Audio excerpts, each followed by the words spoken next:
Welcome to the Leader Mentality Show with Rob Clemens. We are in a special location today because in Myrtle Beach, South Carolina, there are a lot of great things to do if you're an out-of-towner, if you're a local. We're blessed with so many opportunities.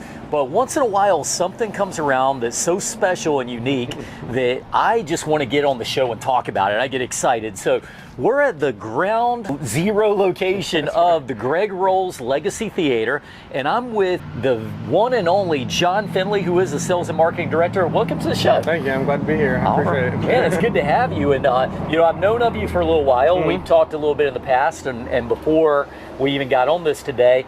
So I know a little bit about what's going on, but for the viewers, tell us what's happening here at the Greg Rowles Legacy. Well, it's easier to give you a list of what's not happening. Okay, right. We hit the ground running ever since I got hired, and everyone, day one when they get hired on, it's taken off.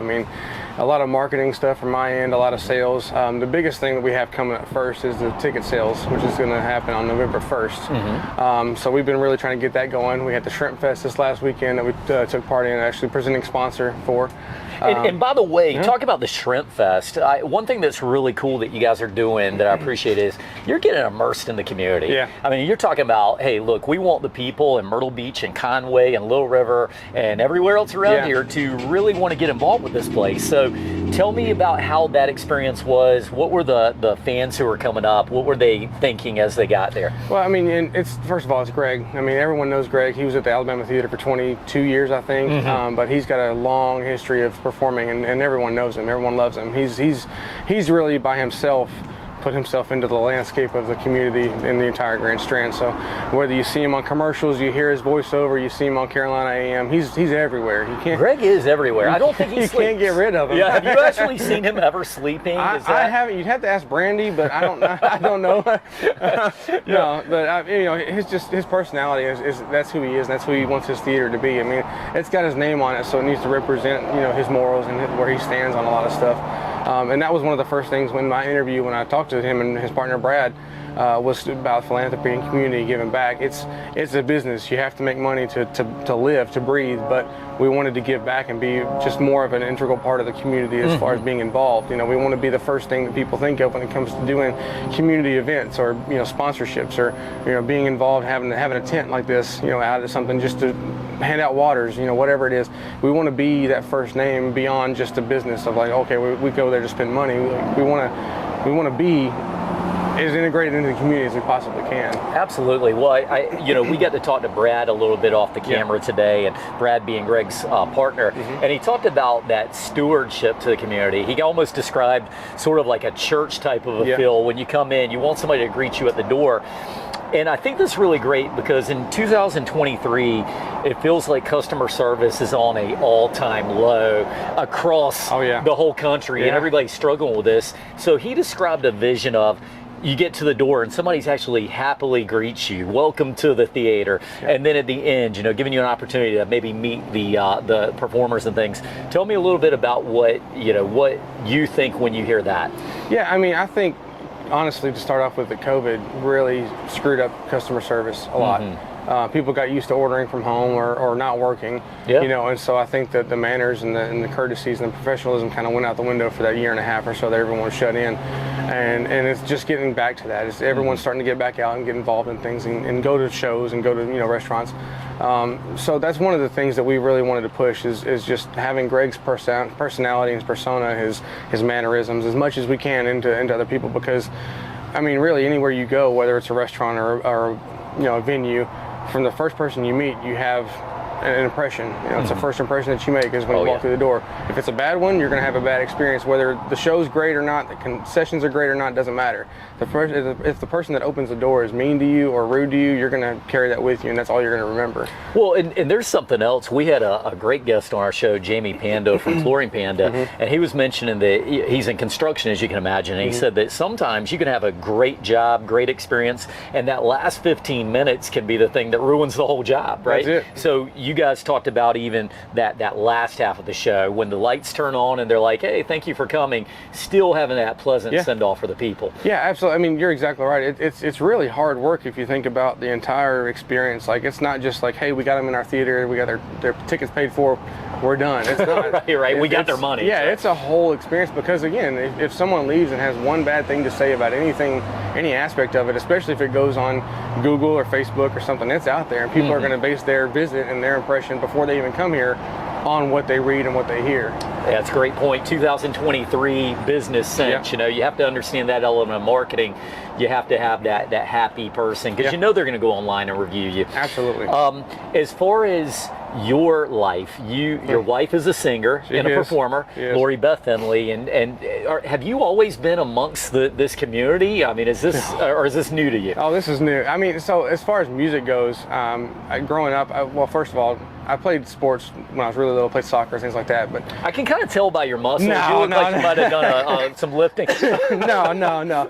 Actually, it's funny. I actually weighed 185 like up until college. I was super skinny little. Yeah. I didn't get into working out until the Navy. But no, going into middle school, I went to private school for elementary school. Going into middle school, I had to decide if I wanted to keep playing soccer or do band. And my dad was in band in high school and kind of pushed me towards that. So I picked up an instrument. I learned saxophone first and then trumpet. Okay. So I played trumpet for, probably 10, 12 years or so. Are you trying to tell us that you're going to be playing trumpet without Greg?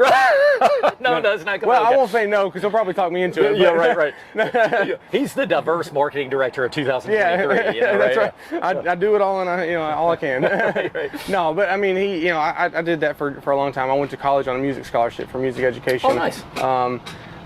Really went to college for the wrong reasons. So I didn't do well, and I had to join the military, join the Navy for 10 years. I actually played trumpet in boot camp for the division I was in for the graduation ceremonies and things like that. And even since then, I've taught, like Carolina Force High School, I've taught their marching band 2 years now. I taught back in Tennessee where we moved from. Very cool. So it's always been a big part of my life. Now this aspect is it's a whole other level, right? Completely different. I mean, I did the Navy for 10 years. I was a Master in Arms, which is like military police. Yeah. I was in San Diego, LA, Bahrain, Greece for a year. I got out and moved to Florida where my parents were living at the time because I was trying to figure out what to do. I was moving my sister into a new house in Nashville in that time, like 2 days after I got out of the Navy, and opened the door and met Lori Beth. Oh. So I moved to Nashville. I kind of picture like you saw little, like birds chirping when you saw her. Honestly, it's kind of a blur because she was just so pretty, and I was like, man. I mean, literally, it's one of those things you see in the movie. I open the door and it's her and Dreamweavers playing in the background and all that. Slow motion and everything, birds flying in the background. Right. No, it was great, but I met her and I moved to Nashville. Okay. I started work, trying to find part-time work. It's really hard. And a lot of people don't talk about the transition from like being in the military to civilian world. Like you get an idea of what you want to do, and it's hard. It's a real hard transition. Well, let's talk about that. Yeah. I love that, and we appreciate your service in the military. I grew up in the military family of my father being in the Air Force, and there is that transition. A lot of times, especially if you're younger, if you don't retire from the military at 60 years old as a colonel or something. Tell me about how that transition was for you personally. Man, it was really hard. I mean, when I moved in with her, I started going to school and used my GI Bill. And that's great because, the GI Bill gives you free school, gives you a monthly stipend for living expenses, things like that. But, I mean, once I finished my bachelor's degree, I still didn't really know what to do. I picked up odd and end jobs, and there's those connections and those camaraderie moments that you feel in the military that you really don't get out in town. So you search for it, and you search for it in the civilian world. And I eventually found that in the fire department. I worked for the Gallatin Fire Department in Gallatin, Tennessee for about 2 years before we moved here. And that was probably the closest thing, if not, the equivalent of what you find in the military, that brotherhood, that real, close, tight-knit family. So I did that for a while, and then she got the call to move down here. And here we are. Well, I mean, look, there's worse places you could be than Myrtle Beach, South Carolina. I will agree. That's for sure. I've been there. Yeah, he's been there. As far as you talk about that camaraderie, and I always love to hear the military perspective because I think there's other people who have gotten out of the military life and they might feel just like you did. It's like, how do I find that connectivity? You talked about you found it in the fire station. Do you feel like you can somehow duplicate that here at the Greg Rowles Theater? Absolutely. One of the different things that because I worked in a venue in Nashville, Tennessee. I worked at a place called Wild Horse Saloon. It's a little bar, restaurant downtown. That was my first kind of entry into like the corporate type of world. And they were great people. I loved working for everybody I worked for, but it was definitely not like it is here. Here, you know, when I met with Greg and Brad, and I met all the other cast members and all the other crew and the office people and all that, it really, you know, it's funny because they said that it feels like everyone that comes to them to talk about working here, it feels like, you know, God sent them. And it was just that divine intervention of like, this is where you're supposed to be. And for me, I mean, I'd spent, like I said, I got out in 2018 out of the Navy. And I spent from then until this year really searching and digging for what I wanted to do. Even in the fire service, there was just that uncertainness of like, is this really where I'm supposed to be? It felt like home, but is it really where I'm supposed to be? You know, so when I interviewed with Greg and them, it just, I mean, it felt like family. It felt like this is where everything led to, all the rejection letters, all the, you know, we're not hiring at this time. I mean, I've interviewed for people that I was the next step from being hired, and they just eliminate the position. So, you know, after 50, 100 of those, it gets really to where it beats you down and makes you feel worthless. You know, I mean, you have to have such a mental, you know, willpower to keep going through, but at the same time, you know, you're still a human being, right? Absolutely. So, yeah, and I mean, you know, I took my bachelor's, and after I got my bachelor's, I started working on my master's, and I got my master's. So here I am in 2023 thinking I've got a master's. That's a loaded gun. You know, I can get any job I want. And it's still not the case. People want the experience. Well, I've got 10 years of military and 3 to 4 years of total of fire service because I worked at Calabash Fire Department for a little while. Right. You know, so it's like, you know, I've got all this experience, but it's not applicable to what I'm trying to get, you know, the job I'm trying to get. You know, and when I talked to Greg and Brad in the interview, I said, look, I've got this wealth of knowledge. I've got a master's in marketing and entrepreneurship, small business. I said, I have a general understanding of what I'm doing. I haven't been able to put it into practice. You know, a couple of years ago, I started my own marketing business and started doing website design and social media consultation, stuff like that. But people want to see like a reputable name or at least a business, you know, on a resume. Right. And Greg was like, look, man, I've been there. People have taken chances on me. He said, that feels right. You know, when you came in, because I didn't reach out for them for an interview. You know, Rob, our director of creative arts, recommended me or talked to him about me and said he's got his master's in marketing. And so they called me and was like, hey, can you come in? I said, yeah. And here I am. Rest is magic, man. That's very cool. So I'm talking to some Coastal Carolina University students about marketing in the coming few days here. Tell me what's something you would tell a young person that's looking into getting into the marketing field. What's something you think they should know? Well, first of all, depending on how early you are in it, is definitely get out there and do internships, get involved and you know, just participating. I mean, because that kind of stuff on a resume looks great. And again, that's the kind of things that the sad and unfortunate part of it is that education carries a weight, but not the weight it used to carry. Yeah. You know, people want the experience too. Very true. So it's like they want both. You know, but honestly, just be creative. You know, don't get so bogged down in what you think people want you to be.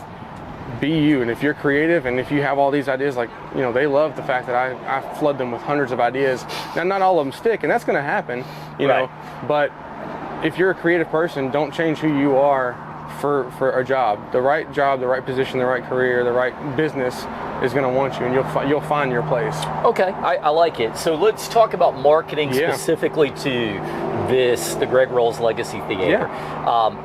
You always have to have something when you get into a marketing position where what makes you special? Why start a business in the first place? So at some point, Greg Rowles and his partner, they decide, let's do this Greg Rowles Legacy Theater. What do you guys perceive makes you special compared to some of the other opportunities in Myrtle Beach for entertainment? It's a tricky ground to walk on because you don't want to badmouth anybody else in the area. They're both great theaters. They have great shows. I mean, my wife works at one of them, okay, so I don't want to go home and sleep on the couch. No, you know, but I mean, Greg is who he is. I mean, again, it circles back to just his personality, his demeanor with everyone, the fact that he cares so much about the people. It's not that he looks at someone and sees dollar signs. He looks at someone and sees a person who's trying to have a date night, you know, or a night out away from the kids, or just a fun on a vacation. You know, he definitely wants to cater to those people in the sense of just enjoying the entire aspect of it and having a good experience so that they want to come back, not hey, you know, there's a show, give me your money, come see it and go home, you know. And I think a lot of, and again, I don't mean this in a negative way towards anybody, but I think a lot of times people get so bogged down in the business side of it that they forget there's a human side of it. There's an experience side of it. Sure. You know? Well, that makes a lot of sense to me. I feel like that's a place where a lot of businesses go wrong. Yeah. I mean, let's face it, a lot of them start looking at people as little dollar signs going in and out, and what they don't realize is that dollar sign can go out just as easily as it came in, if not easier. What is going to be the feeling of this show? How many seats do you have in here?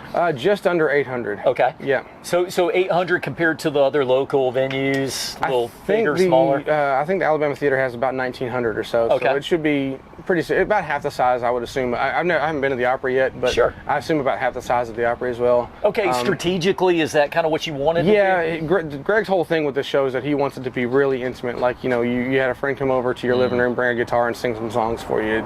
It needs to just feel like home, and like, no matter if you're the front row or the back row, that, you know, you're just there with him. Yeah. You can almost smell the cologne from the seat you're sitting. Probably get a little bit of the hair stuff on you. Right. He's going to tell me he doesn't style his hair. Well, so Greg Rowles is here, and he's going to be performing, right? Yeah. So this is, when you come to the show, what should I expect to see as far as Greg Rowles performing versus other people? What's the mix? So a lot of the show design and concept I haven't really been privy to yet. I think they're still trying to figure a lot of it out. Sure. Now we do have some people that they're going to be in the cast that are coming from other places like the Alabama Theater. Okay. Jason and Chris Cox are coming. Kenny, the guitar player, George, the bass player, Mark, the saxophone player, they're all coming. We've got Jerry Lane, who's on piano, Bill Hine, who's on drums. Then we've got Cindy Wheeler, who's going to be, she's been gigging around the area for a long time, performing for a long time. She's going to be a part of the cast. You know, and it's really funny. We were doing a photo shoot probably 2 months ago, and during that, you know, I was trying to get them to play so I can get some authentic, you know, photos. Jerry was playing the piano, and they just started riffing, and I was like, man, this is probably the most talented group of people. Wow. I mean, I've been around Lori Beth long enough to know, you know, they're good musicians and stuff, but like, it was just seeing them all together and off the cuff just doing something. They literally just start jamming. Yeah. Were they doing a song you recognized, or are they just pulling something out of the air? Jerry pulled something out of the air, and then Bill jumped in, and then Greg and them started singing something. I can't remember what it is now, but I mean, just out of nowhere, and everybody joined in, and the harmonies were there. It's just, and I was talking to you guys about this earlier, is that there's a big difference when you have an environment where you can be creative and open and express yourself versus when people are telling you what to sing and telling you what to do. Right. You know, and I feel like a lot of these people haven't had the opportunity, kind of like myself, to just be themselves. You know, so you're really going to see that in whatever the concept of the show is that we end up having. You know, you're going to enjoy it. People are going to be able to sing along because they're going to be songs that you know or recognize. You know, songs that maybe people haven't heard in 10 or 20 years, and you go, oh man, I used to love that song, you know. And 10 years ago is not that long, right? It's really not. It's funny how you think of it. You're like, well, that's a new song, and it's like, no, actually, it's not that new. Yeah, okay. It's 30 years old now. Right. So, yeah, the oldies are now like Guns N' Roses and Metallica, right? Man, the oldies are now, I mean, Nirvana and all. It's, oh man. I saw this funny thing. I you know, WWE wrestling now. I heard somebody saying one day, they were like, I think of WWE like 20 years ago being Stone Cold, Steve Austin, and The Rock. That's 30 years ago now. So time is flying a little bit. It's interesting to see pictures and updates on social media of these guys, and you're like, oh my goodness, like, that was so long ago. Exactly. So I am somewhat of a musical talent myself. Okay. You remember the little recorders back in grade school? I do. My daughter has one. Mary Had a Little Lamb. Oh yeah. Does that, you know, could I get in the show? I can almost guarantee he'd put you somewhere. Greg is a very creative person. He'll find somewhere to put you. I'm less of a musical talent. Maybe I could get up there and just, you know, do some improv with the crowd. That's probably more. You want to get up here? We'll get you up here. Don't threaten us. We'll put you on stage. I got you. Well, so as far as I can hear a little tinkering in the background. The guys are doing some hammering and working on stuff. What's the target opening date? I know there's a lot of work going on out here. What do you guys hope to get open? Yeah, so we got keys to the theater officially on September 1st, and that day we started renovating right away. Okay. January 1st, we're all moving into the offices and really getting this full steam, but April 1st is a hard date that Brad keeps telling us. April 1st is the opening date. Okay. Man, you know, as the marketing director, you got to be thinking of some creative stuff because we're talking about April 1. What kind of plans could you make for a little April Fool's joke? Yeah, we keep getting the April Fool's comments all the time, and I'm like, man, like I don't know if this is going to play good or bad, but we're going to figure it out. Oh, you got to capitalize on that, man. I can't leak anything too early. I was going to say, your marketing creativity's got to be going crazy. Yeah. So fans, how can they get tickets right now? Is it too early to pre-order? It's not. So we're doing pre-registration. If you go online to Greg Rowles Legacy Theater, spelled re.com, you can sign up for pre-registration now. What happens is next Wednesday on the 25th of October, tickets are going to go on sale to everyone who pre-registered. And right now we've got a lot of people pre-registered. So if anybody wants to get on there and buy tickets for the season, you need to get on there. That's open for 2 days. Okay. On the 27th, we're open what we're calling our legacy memberships, which is basically our season tickets. Okay. These season tickets are going to be typical in the sense that you get discounts. So you get a 56% discount on our season show. Nice. And then 10% on Christmas and specialty concert shows. But you also get 10% on concessions and merchandise.